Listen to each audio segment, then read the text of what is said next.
Hey Mike, we got a book here? Yeah. This is a book, I haven't completely read all the way cover to cover on this book yet. This is one of a couple of books that I read during the time when I was instructed to stay off my feet and rest my heart. And I really enjoyed this book, the Bigfoot Research, the Russian Vision. This was published recently by Hancock House. This book has existed in other forms, but this is the latest version of it. And what I've enjoyed about this the most, first of all, is it gives you a concept of how long these Russian people have been studying this. I mean, there's a whole string of scientists in Russia who have been watching the Yeti phenomenon, the Bigfoot phenomena, ever since its inception. And, you know, they have a whole different attitude about it than most scientists in this country.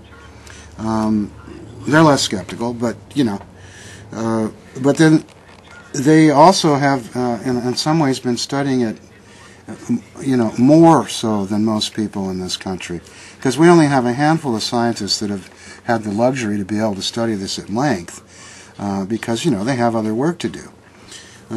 But these guys, they've formed their own research group, and they call it hominology. They feel that that's the study of unknown hominids in particular. We might in this country refer to it as cryptoprimatology or something like that. It's, in other words, that's what they're calling it. So hominology is the study of unknown primates around the world. And what struck me the most was the articles in here about Russian folklore. And I started reading through, and what was so amazing to me was that there were little descriptions about these beings, these mythical beings, that fit so well with descriptions of Yetis and other of our mystery primates. Let's see if I can find, I've earmarked a few things here, but I haven't prepared. Well, let me tell you from memory. For example, there's tales in here about certain demons or jinns or whatever the word is in a particular language. It's some kind of a being other than a normal human that has powers of some sort.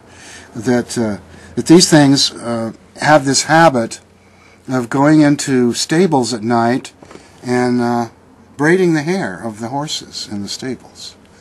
And you know, where I first heard about that phenomenon reading a book by Lisa Shields called The Backyard Bigfoot.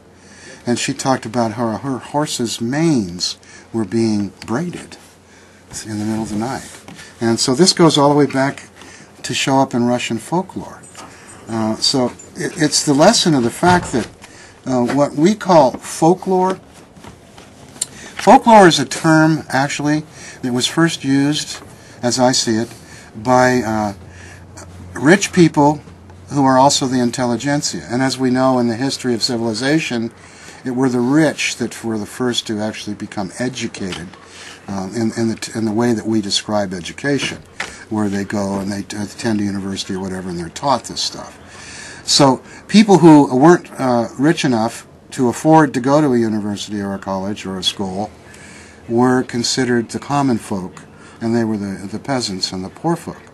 And so when they told stories about beings that were threading the horses' manes at night, of course, that was considered by the rich intelligentsia to be folklore, and it was a pejorative attitude. And to this day, my alma mater, Stanford University, continues to study Bigfoot only in terms of its position in folklore.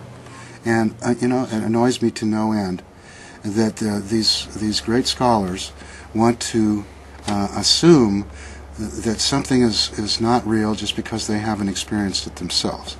And to constantly go with the attitude that indigenous peoples describing their local fauna are somehow incapable of having an intelligent sighting or an intelligent report to give.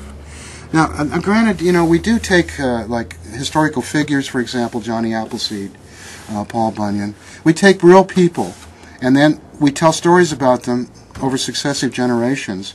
And the telling of these stories, especially if they become, favorite stories around the campfire, so to speak, well, then we start adding to the stories, and we start confabulating, and we give them special abilities or talents.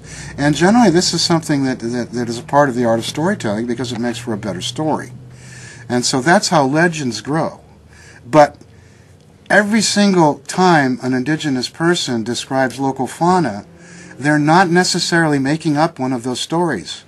Sometimes they're merely describing what they saw with their own two eyes.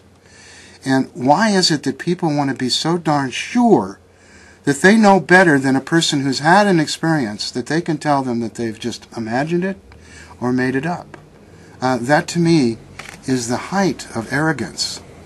And it's the worst thing happening in science. And it's the kind of thing that creates a gap between those who know and those who want to know. And down here amongst the peasants, those of us who want to know, we are being quite often and too often stifled by those who say they do know, and relegate us to being marginalized and considered amongst those that are, being fooled by folklore. So this book speaks to Russian folklore. I see many things in Russian folklore that absolutely fits in with things that have been ascribed to and described about Yetis and Bigfoot and other creatures of this type. So I really like the book because of that.